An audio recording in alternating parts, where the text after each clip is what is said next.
Assalamualaikum warahmatullahi wabarakatuh. Saya Mutiara Aprilia Wulansari, mahasiswi Universitas Kadar Bangsa Palembang, program studi D4 Teknologi Laboratorium Medik. Saya mahasiswi semester 5 dengan NIM 19260002. Yang saya hormati Ibu Yeni Indriani, SKM MPH, selaku dosen pengampu mata kuliah metode penelitian. Di sini saya akan memaparkan materi mengenai pemeriksaan laboratorium pada pasien COVID-19. Pemeriksaan laboratorium pada pasien COVID-19.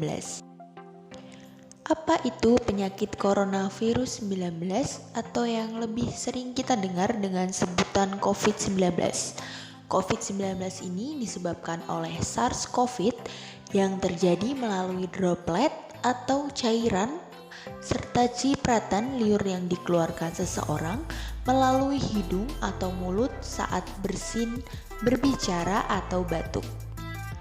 Penyakit coronavirus 19 ini menyerang melalui saluran pernapasan, melalui reseptor atau yang disebut juga dengan AC2 dengan nama lain angiotensin conferencing enzyme 2 yang merupakan enzim yang menempel pada permukaan luar membran seperti paru-paru, arteri, jantung, ginjal, serta usus yang menyebabkan pneumonia atau radang paru-paru berat, yaitu kondisi ketika cairan menumpuk di kantong udara paru-paru dan mengurangi organ-organ oksigen dengan nama lain acute respiratory distress syndrome.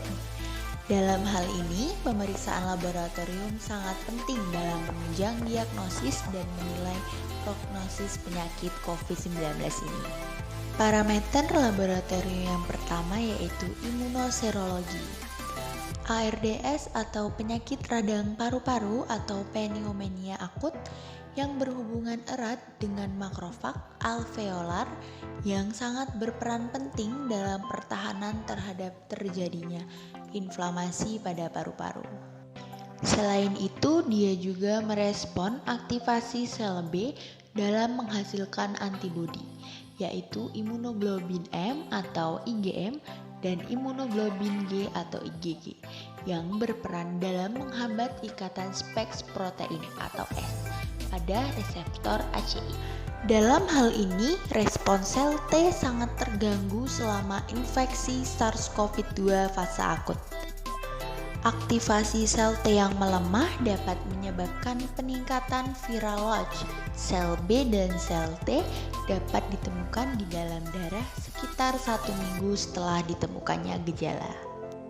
Parameter laboratorium yang kedua yaitu hematologi. Pemeriksaan hematologi ini merupakan salah satu pemeriksaan penunjang dalam mendiagnosis untuk menilai tingkat keparahan penyakit dan memprediksi resiko pada pasien COVID-19.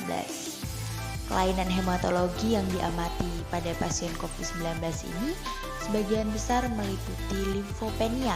Selain itu, sejumlah parameter hematologi juga ditemukan untuk memprediksi keparahan COVID-19, termasuk leukositosis dan neutrofilia.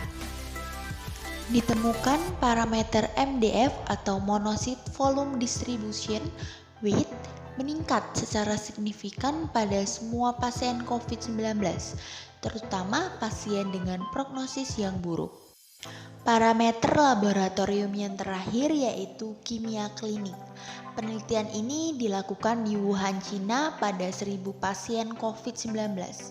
Penelitian ini diklasifikasikan menjadi 3 kelompok berdasarkan usia dan dilakukan pemeriksaan kimia darah meliputi uji fungsi hati, fungsi jantung, analisis gas darah, dan penanda inflamasi. Pada uji fungsi hati didapatkan hasil aspart aminotransferase atau ACT mengalami peningkatan berdasarkan kelompok usia.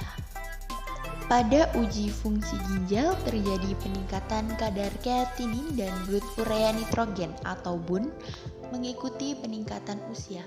Sedangkan laju filtrasi glomerulus LPG mengalami penurunan seiring dengan peningkatan usia. Dan pada fungsi jantung dan otot skeletal diperoleh hasil kreatinin kinase, CKMB, LDH, dan mioglobin mengalami peningkatan kadar berdasarkan kelompok usia. Rumusan masalah dari tinjauan ini adalah bagaimana peran pemeriksaan laboratorium dalam menegakkan diagnosis dan prognosis pasien COVID-19 berdasarkan laporan terbaru SARS-CoV-2.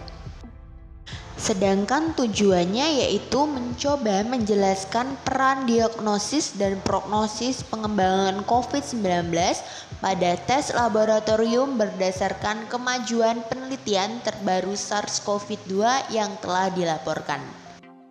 Manfaatnya yaitu menjadi sumber informasi terbaru terkait perkembangan pemeriksaan laboratorium dalam menegakkan diagnosis dan memberikan gambaran prognosis pasien COVID-19 sehingga dapat diberikan penanganan yang tepat.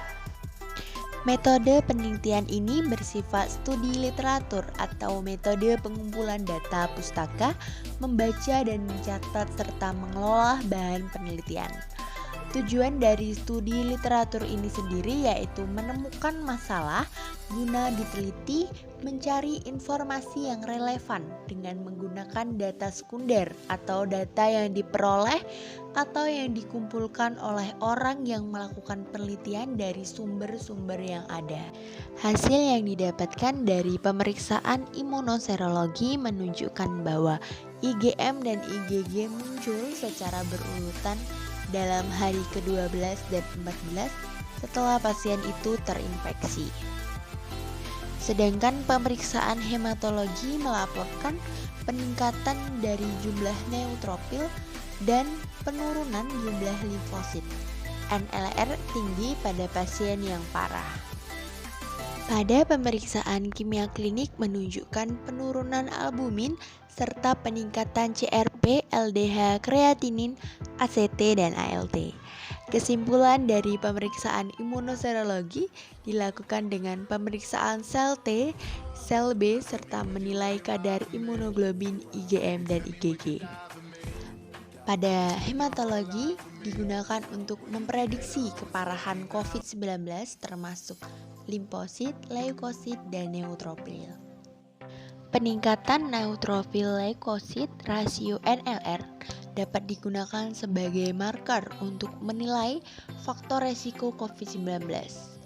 Nah, pada pemeriksaan kimia klinik ini juga ditemukan peningkatan kadar pada parameter fungsi hati, fungsi jantung, analisa gas darah, dan penanda inflamasi.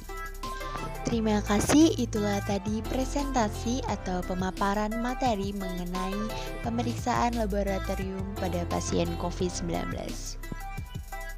Jika ada kekurangan, saya mohon maaf dan saya mengucapkan terima kasih kepada dosen pengampu mata kuliah metode penelitian, Ibu Yeni Indriani, yang telah memberikan saya kesempatan untuk memaparkan materi pada hari ini. Saya tutup pemaparan materi pada hari ini. Wassalamualaikum warahmatullahi wabarakatuh.